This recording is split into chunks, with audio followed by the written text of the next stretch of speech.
जिंदगी में बंदगी तू कर नहीं, जिंदगी में बंदगी तू कर नहीं,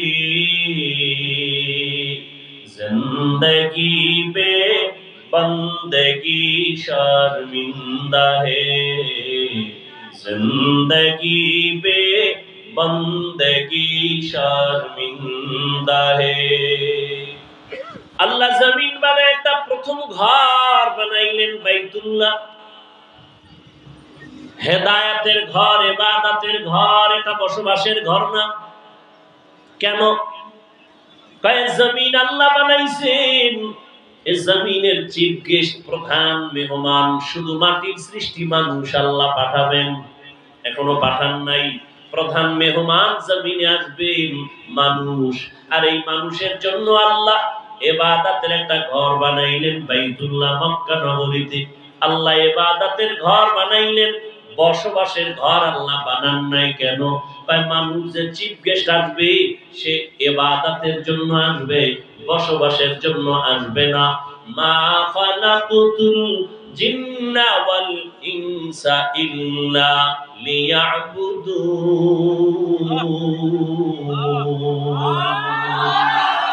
মা খালাকুতুল জিন্না ওয়াল ইনসি বাখা জুজ ইবাদত নিস্তে মাকসুদ আজ্জাহা। মানুষ আসবে কি জন্য? ইবাদতের জন্য। এজন্য ইবাদতের ঘরটা আগে বানায় দিয়েছেন বাইতুল্লাহ। তো মানুষ দুনিয়াতে আসবে ইবাদতের জন্য, বসবাস করবে কই?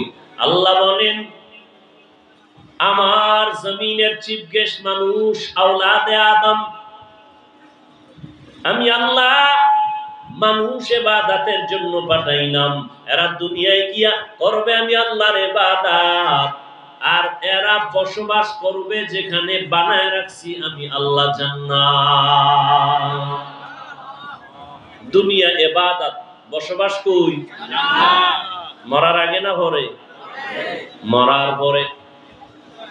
ওই জান্নাতটা এখান থেকে খরিদ করে নিতে হবে। এখান থেকে আল্লাহ আমাদের সবাইকে জান্নাত খরিদ করার তৌফিক দান করেন। খরিদ করতে হলে টাকা লাগবে, হ্যাঁ কিছু লাগবে তো, এমনি ভাইবেন। ইন্নাল্লাহা আশতারা মিনাল মুমিনিনা আনফুসাহুম ওয়া আমওয়ালাহুম বিআন্না লাহুমুল জান্নাহ। আল্লাহ বলেন আমি আমার প্রিয় বান্দাদের মধ্যে যারা মুমিন এদের জান আর মাল আমি কিনে নিয়েছি, বিনিময়ে জান্নাত দিয়েছি।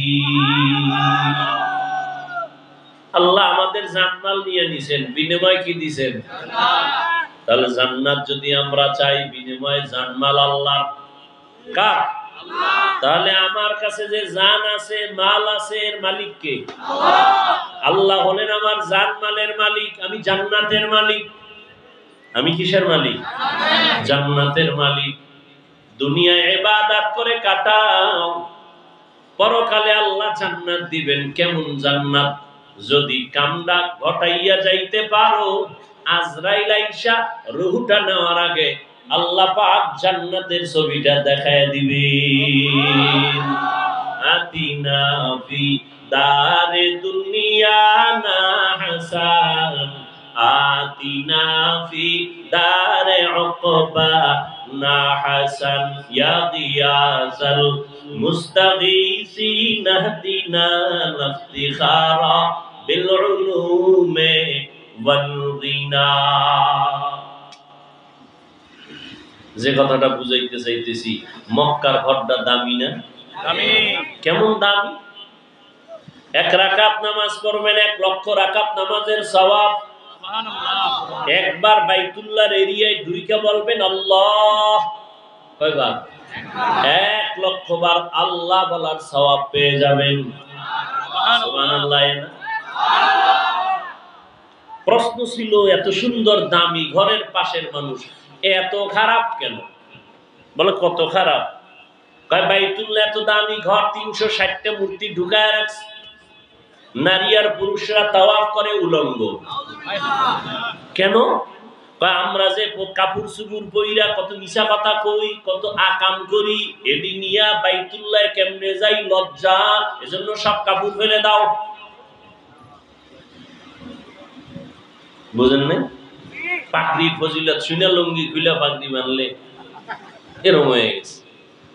এত সুন্দর ঘর বাইতুল্লাহ, দামি ঘর, আমরা যে বস্ত্র পরি, কাপড় পরি, এটা তো কইরা কত অন্যায় করি। এই অন্যায় পরিহিত কাপড় নিয়ে বাইতুল্লাহ যাওয়া যাবে না। তারা এতটা খারাপ কেন কেন কেন? এর সংক্ষেপ জবাব হলো, এই মানুষগুলো খারাপ হওয়ার পেছনে একমাত্র কারণ তাদের কোনো মুরব্বী নাই। কি নাই? মুরব্বী নাই। মুরব্বীর দরকার আছে না নাই? ছেলে লেখাপড়া কইরা শিক্ষিত কুলাঙ্গা, কি শিক্ষিত ছেলে লেখাপড়া কইরা এখন বন্ধু আর বান্ধবীর অভাব নাই। বিয়ে পাস করার আগে বিয়া পাস হয়ে গেছে। বিয়ে পাস হওয়ার আগে কি বিয়া পাস হয়ে গেছে। বন্ধুর সাথে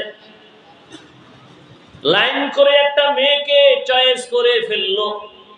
মেয়েটাকে বন্ধু বান্ধব নিয়ে দেখতে গেল। মেয়ের বাবার বাড়ি, আপন মা বাবাকে জানায় না। মুরব্বী এগো জিগাইয়ার কি হবে? আমার আব্বা আম্মা দস্তখত দিতে পারে না, মূর্খ। আমি তো শিক্ষিত সন্তান। ওই মূর্খ মা বাবারে জিজ্ঞাসা করে কোনো লাভ হবে না। কিন্তু মুরব্বীর দোয়া তোমাকে এই পর্যন্ত নিয়ে আসি। हकीकत से तू दुनिया बेखबर है, दुनिया की नुमाइश पर नजर है। नमी गुयम के आज दुनिया जुदा बाश, बहर कारी के बाशी बा खुदावास। मुरब्बी লাগবে নি? আল্লাহ কয় লাগবে, আপনি লাগবে না পাইলেন কই? শুরুতেই কিন্তু বলছি নবী আসবেন না, সাহাবায়ে কেরাম আসবেন না, আসবেন? তাহলে জান্নাতের পথ কেমনে চিনব? আমি তো কোরআনও পড়তে পারি না, আলহামদুও পারি না, বিসমিল্লাহও পারি না, ওযুর দোয়াও পারি না, সালামটা পারে না। কপাল এত খারাপ, সালাম দিতে পারে না। বিয়ে পাস, আইএ পাস, সালাম আসসালামু আলাইকুম, এই দুইটা শব্দ শিখতে কি মাদ্রাসায় যাওয়া লাগে? এই শব্দটা শুদ্ধ করে পারে না। দুনিয়ার সব পারে, আসসালামু আলাইকুম পারে না।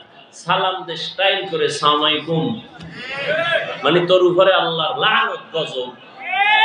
এবার ঘুরে খায় ওয়ালাইকুম, তোর উপরেও।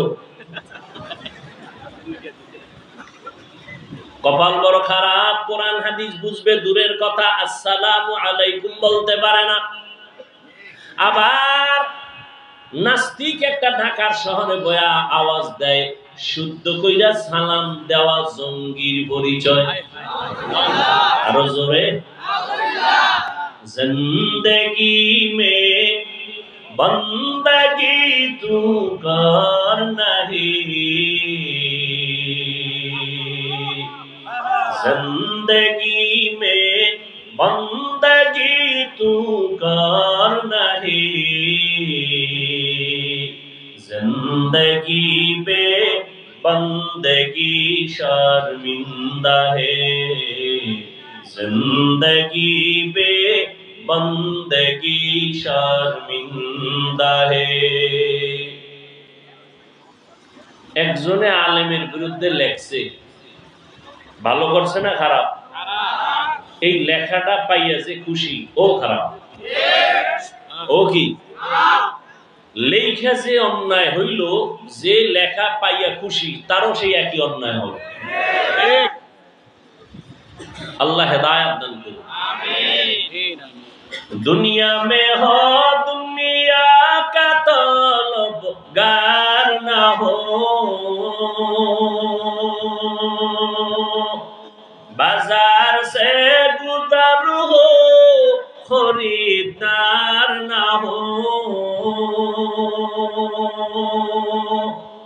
ये दुनिया एक मिसल कागज फूल है, ये दुनिया एक मिसल कागज फूल है, जिंदगी में बंदगी तू कर नहीं, जिंदगी में बंदगी तू कर नहीं, जिंदगी बे बंदगी शर्मिंदा है, जिंदगी बे बंदगी शर्मिंदा है। সালাম যে পারে না সে কোরআন বুঝবে কেমনে, হাদিস বুঝবে কেমনে? আলেম ওলামারাই বুঝতে হিমশিম খায়। এক একজনের বুঝ এক এক রকম, এই জন্য কথাও এক এক রকম। আয়াত একটা, তাফসীর 10 ভাবে। কেন? সবার মেধা এক ভাবে না, সবার মেমোরির জিবি এক না। সবার মেমোরির জিবি কি এক নি? সাইজ এক। 8 জিবি মেমোরির সাইজ, 1 জিবি মেমোরির সাইজ সব এক। ডিজাইনও কি? ভেতরের কারবার এক নি। জমিনে সব মাথা এক, ভেতরের জিবি কিন্তু এক না। কারো 1 জিবি, কারো 2 জিবি, কারো 3, কারো 8। কিন্তু জিবির একটা সীমানা আছে, বুঝেন নাই? আল্লাহ পাক দুনিয়ার মানুষের নবীকে পাঠাইয়া জানাইলেন, মক্কার মানুষ মুরব্বি হারা, ঈসা নবী চলে গেছেন, এখন আর কোন নবী নাই, সর্বশেষ আমার নবী আসবেন। মাঝখানে মুরব্বি হারা উম্মত বেপরোয়া হয়ে গেছে। যেই গরুটার গলায় রশি নাই, ও ডানে বামে যা পায় তাই খায়, নিজেরটাও খায় পরেরটাও খায়, ঠিক নি? রাস্তায় কুত্তা ঘরে অভাব নাই, একটা কুকুরের কোনো দাম নাই, কিন্তু যেই কুকুরের গলায় মালিকের শিকল লাগানো, ওই কুকুরের দাম। খোলা আকাশে 100,000 পাখি উড়ে, কোন পাখির দাম নাই, মালিকের খাঁচায় যেই পাখিটা আটকানো, ওই পাখির কি দাম। জমিনে বান্দার অভাব নাই, ওই বান্দাগুলোর কোনো দাম নাই। যেই বান্দা কালেমার রশি গলায় লাগাইয়া বলে আমার আল্লাহ ছাড়া কেউ নাই, এই বান্দার মূল্য এত বেশি, এত বেশি, ফেরেশতাদের থেকেও আল্লাহর কাছে মূল্য বেশি।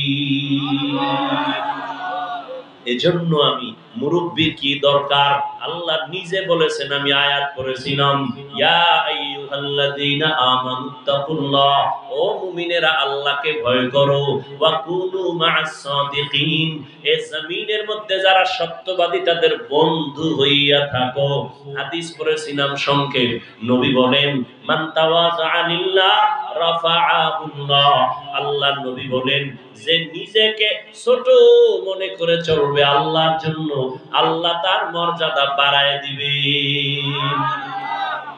নিজের বিনয়ী মনে করা, নিজের ছোট মনে করা, আর বড় মনে করার কি আছে?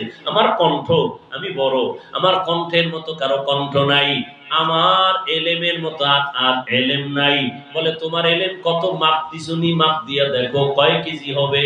যত এলেমের বাহাদুরি করো না কেন, আমার মতো বক্তা কেউ নাই, আমার মতো খতিব কেউ নাই, আমার মতো মুফতি কেউ নাই, আমার মতো মুহাদ্দিস কেউ নাই, নাই নাই নাই নাই।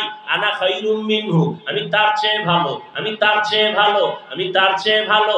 এ শয়তানের স্লোগান, এটা মুমিনের স্লোগান হতে পারে না। তুমি কত ভালো, কত বড়। বড় বড় যতই বলি, আমি আল্লাহর কসম খেয়ে বলি, যত বড় মুহাদ্দিস দাবি করি না কেন, শাহ ওলিউল্লাহ মুহাদ্দিসের সমতুল্য হতে পারবে না। যত বড় খতিব দাবি করি না কেন, খতিবে আজম সিদ্দিক আহমদ রাহমাতুল্লাহ আলাইহি 1000 ভাগের 1 ভাগ খাওয়া যাবে না। ঠিক? আরে আল্লাহর গোলাম, সব উলামায়ে কেরামের ইলম যদি এক জায়গায় ওজন দেওয়া হয়, সাহাবায়ে কেরামের সমান হবে নি? হবে? আসহাবী কান নুজুম, রহমতের নবী বলেন, আমার এক একটা সাহাবীর দাম কত জানো? আকাশের নক্ষত্রের সমতুল্য। আমি মুহাম্মাদের আদর্শটাও যেমন সুন্নাত, আমার সাহাবাদের আদর্শটাও তেমন সুন্নাত।